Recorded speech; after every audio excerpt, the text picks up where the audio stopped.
দেখেন ত্রাণ নিয়ে বেরত করে আপনার বাড়িতে ত্রাণ ফাটানো হইতেছে। খুবই খুবই মর্মান্তিক অবস্থা, পানিবন্দী অবস্থা। দেখেন চারিদিকে এখনও কোনো পানি কমে নাই। বাড়ি ঢুকতে হলে বেড়ে দিয়ে ঢোকা ছাড়া আর অন্য কোনো বিকল্প পথ নেই।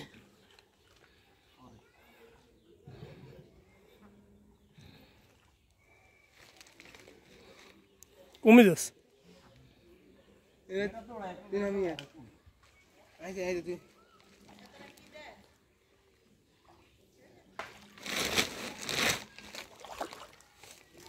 আর ভাই নামি না আইদি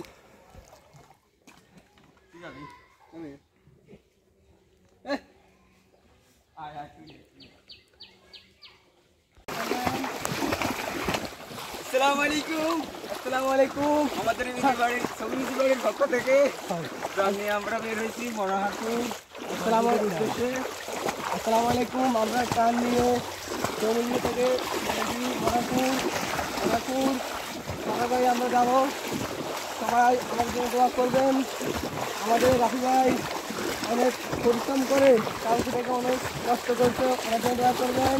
আমাদের আরিফ টাকা কালকে অনেক কষ্ট করে পরিশ্রম করে কষ্ট করছে, তার জন্য দোয়া করবেন। আসসালামু আলাইকুম।